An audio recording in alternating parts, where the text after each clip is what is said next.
Kita bermula dengan 3 template. Satu yang dipanggil Intan, Inisiatif Usahawan Tani. Yang kedua, Insan, Inisiatif Usahawan Makanan. Yang ketiga dipanggil Ihsan, Inisiatif Operator Perkhidmatan. Kalau kita ambil usahawan tani, masalah ekonomi harian yang dihadapi oleh negara dan rakyat di masyarakat setempat ialah, pertama sebenarnya kekurangan bahan mentah makanan. Kadang-kadang benda tu ada, tapi dari segi rantaian bekalannya kadang-kadang jauh, kadang-kadang kena melalui orang tengah dan sebagainya. Jadi itu menyebabkan lapisan demi lapisan ni harga naik. Pada masa yang sama juga, bila ada masalah global seperti yang berlaku sekarang, dengan segera rakyat dapat merasakan tekanan dari segi keterjaminan makanan setempat. Sebab itu kita berdepan dengan masalah inflasi sekarang, yang sebahagian besarnya adalah berpunca daripada harga barang makanan siap yang lebih mahal daripada sebelumnya. Dan saya faham pandangan dan juga pendirian daripada pengusaha-pengusaha. Mereka merasakan kalau barang mentah tu mahal, macam mana saya nak jual murah, kan? Sementara kita minta supaya sama-sama kita mengusahakan agar harga barang itu tidak naik atau sudah mula turun. Kerajaan juga bertanggungjawab untuk memastikan bekalan bahan mentah setempat itu mencukupi, dan bekalan itu bila mencukupi, persaingan itu akan boleh menurunkan harga. Sebab itu penyelesaian melalui IPR ialah kita berharap kita dapat menambah bekalan setempat, dan pada masa yang sama kita boleh memfokuskan kepada tanaman-tanaman dalam sektor strategik yang banyak bergantung kepada import sekarang, dalam keadaan kita tidak perlukan import. Contohnya lada. Kita sebenarnya tidak perlukan import cili sebenarnya, tapi kita bergantung lebih daripada 60% import cili. Jadi kita berharap walaupun tanaman cili itu nampak macam tak ada isu besar dalam kerangka ekonomi, tetapi dia ada serampang dua mata yang akan boleh membantu dari segi permintaan bekalan tempatan, dan secara makro dia akan membantu negara dari segi keterjaminan makanan supaya kita boleh mengurangkan kebergantungan kepada import cili. Kemudian dari segi usahawan makanan, Insan, kita ada masalah kerana harga makanan siap tu mahal. Sebab itu dalam 2-3 bulan yang lepas banyak polemik politik mengenai menu rahmah RM5, kan? Kita faham kalau kenapa peniaga merasakan dia nak jual lebih mahal tu, lebih rendah tu payah, sebab dia kena bayar tempat sewa, dia kena bayar elektrik, kemudian dia kena nak dapatkan lesen gerai pun terhad, kerana takkan kita nak bagi gerai satu Malaysia. Jadi sebab itu, maka ditambah lagi pula kalau restoran dan sebagainya, orang ramai, orang kita kurang cenderung untuk bekerja sebagai pelayan di restoran. Kita ada kebergantungan kepada pekerja-pekerja asing. Ini adalah masalah harian dan masalah struktur negara yang kita harap melalui penyelesaian IPR. Pertama, kita ingin meyakinkan rakyat untuk makanan-makanan cepat dan juga makanan seperti sarapan tengah hari, yang sebenarnya kita tak ada dah nak pergi ke restoran dengan keluarga ramai-ramai. Selalunya makan besar begitu sekali-sekala sahaja. Makan harian ini sepatutnya dia cepat dan dia bagus pada harga yang bertepatan. Sebab itu kita meletakkan template makanan sarapan tengah hari ini pada harga RM2, kerana tak perlu tanggung bayaran sewa tempat, lesen dan sebagainya. Kita memperkenalkan penjualan oleh kumpulan B40 dan Miskin Tegar ini melalui vending machine. Sebab itu kita pilih LRT dahulu, kerana bacaan kita ialah ramai orang yang nak pergi di pagi, balik petang, tengah hari. Mereka melalui kawasan-kawasan yang tumpuan ramai, dan ini membolehkan mereka take away saja dengan harga RM2. Dan saya dah cuba makanan tu, RM2 tu nilai dia memang bagus, kerana apabila kita dah tak ada kos sewa, kos yang lain-lain itu, nilai makanan RM2 itu harapnya sama dengan nilai makanan di restoran dan di gerai pada harga yang lebih tinggi.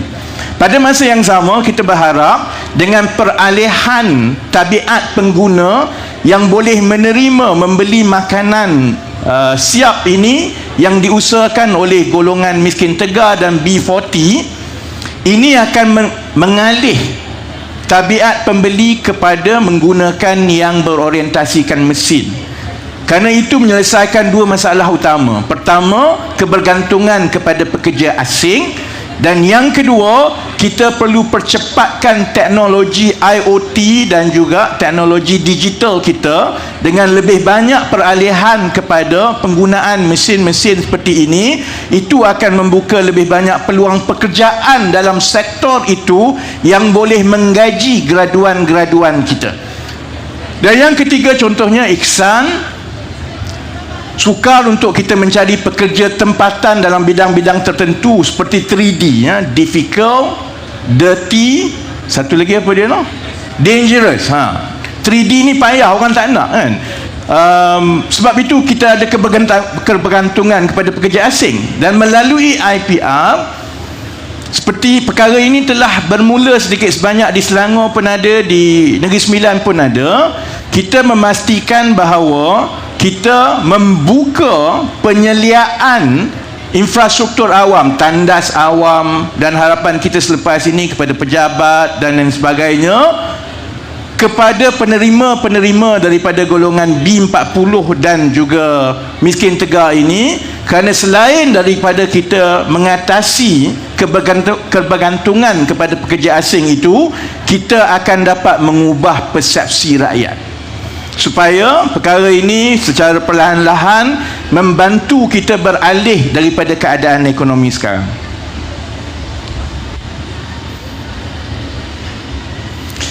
Dan ini yang akan disediakan oleh kerajaan. Untuk usahawan tani contohnya, kerajaan akan sediakan tanah. Kita sudah ada permulaan tanah yang baik untuk permulaan ini, dan sudah tentu jumlah tanah kerajaan yang disumbangkan oleh agensi persekutuan dan juga kerajaan-kerajaan negeri, jumlah tanah yang akan dibuka ini akan menjadi lebih besar dan lebih besar. Kita akan sediakan infrastruktur pertanian, supaya contohnya kalau untuk mengusahakan tanaman berbentuk fertigasi, dia tak payah fikir soal infrastruktur, nak buat, nak bersih, nak sediakan pam air dan sebagainya. Perkara itu akan disediakan oleh kerajaan dan telah dimasukkan dalam bantuan kepada penerima. Kita juga akan bagi latihan kemahiran teknologi pertanian, latihan perniagaan melalui koperasi, kos-kos lain seperti kos operasi baja dan sebagainya, semua dah masuk di dalam economics yang kita kira. Ada sokongan pemasaran, sebab itu kita perlukan rakan-rakan strategik daripada kumpulan-kumpulan peruncitan. Sementara menunggu tanaman itu mendatangkan hasil, kerana ada yang dalam 5 bulan, ada yang dalam 6 bulan setiap kitaran, kerajaan akan bagi allowance untuk memastikan mereka mendapat allowance tunai sambil mengusahakan pertanian mereka. Dan akhirnya jika ini berjaya dalam tempoh akan datang, oleh kerana mereka digolongkan di dalam koperasi, maka mereka akan mula mendapat menjana pendapatan melalui koperasi. Dan harapan kita, koperasi itu boleh berkembang dan mula menggerakkan ekonomi setempat, kerana kita sudah mula ada economies of scale ataupun skala ekonomi setempat. Perkara yang sama juga kepada inisiatif usahawan makanan insan. Kalau mereka nak beli sendiri, vending machine payah, mahal, dan kontraknya panjang dan sebagainya, dia nak cari tempat semua susah. Kerajaan akan mengusahakan penempatan dan buka, macam saya sebut tadi, buka pintu supaya vending machine ini diletakkan di kawasan-kawasan tumpuan rakyat di seluruh negara. Lebih mudah di kawasan bandar, lebih susah di kawasan luar bandar, tetapi insya-Allah bila lebih ramai yang menerima budaya hidup ini, dia akan jadi lebih banyak tempat yang kita boleh buka. Latihan semua diberikan, sokongan semua diberikan, cuma mereka bantuan itu dalam bentuk sewa beli untuk memiliki vending machine itu untuk tempoh 24 bulan. Dan kalau tengok kepada hasil vending machine, setengah kumpulan peruncitan yang ada, hasil itu sebenarnya lumayan, bergantung kepada bentuk produk yang dipasarkan melalui vending machine itu. Kalau kena harga, dan kalau kena tempat, dan kalau budaya ini disambut oleh rakyat, maka sebenarnya setiap vending machine itu boleh mengeluarkan satu keluarga daripada garis kemiskinan.